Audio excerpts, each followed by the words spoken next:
L'éducatrice à la crèche a rien trouvé de mieux à nous dire. Est-ce que votre petite ne mangerait pas les croquettes du chien?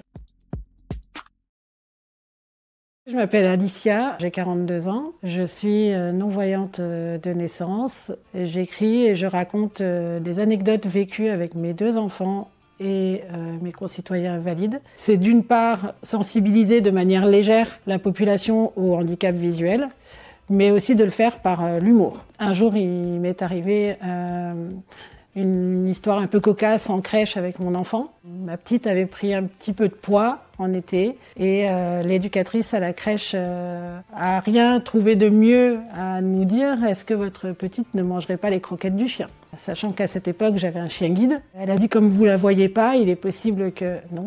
Il y a aussi un article sur la généticienne qui, elle, nous disait il aurait peut-être été préférable de faire une insémination artificielle plutôt qu'un bébé naturel, avec le risque d'avoir un enfant déficient visuel. L'insémination artificielle aurait changé qu'on aurait pu faire un tri dans les spermatozoïdes du papa pour qu'elle ne soit pas porteuse du gène du glaucome. Ce qui pour nous était bien entendu inconcevable, sachant que nous, en tant que déficients visuels, les deux parents, on s'en est très bien sortis. C'est au moment de la grossesse qu'on a rencontré quelques petites choses imprévues. Par exemple, quand j'ai fait mon test de grossesse, je descends à la pharmacie et il y avait une dame d'un certain âge et a entendu la pharmacienne me dire « Ah, je suis trop contente, c'est positif, 6 semaines ». Il y a la dame âgée qui dit « J'espère que le papa y voit, parce que comment elle va faire sinon ?» J'ai accouché à Saint-Maurice. Petite maternité où c'est comme à la maison. J'étais la première maman non-voyante. C'est pas eux qui ont prévu des choses pour m'accueillir, c'est plutôt nous qui les avons formés à comment expliquer à un parent déficient visuel comment faire les soins du bébé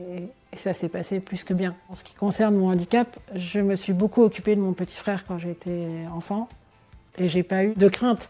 Après, on a pu bénéficier d'un service d'aide et d'accompagnement à l'handiparentalité qui nous apprenait à faire les gestes, changer une couche, donner un biberon. La chose que ça m'a apporté, c'est l'échographie de mon enfant en relief. Ça, c'est le plus beau souvenir que j'ai pu avoir pendant ma grossesse, c'est ça. J'ai été confrontée exactement aux mêmes difficultés qu'une autre maman, un bébé qui dort pas, un bébé qui pleure, un bébé qui a mal au ventre. Après, il a fallu trouver des adaptations. Quand l'enfant commence à marcher, j'avais acheté des petits bracelets que je mettais au poignet de mon enfant. Et du coup, quand l'enfant marchait, j'entendais les bracelets faire du bruit. Ma crainte à moi, c'était souvent, par exemple, dans les transports en commun. D'habitude, mes enfants avaient le harnais de marche. Et ce jour-là, il n'avait pas cette peluche. Et on était à l'arrêt de bus.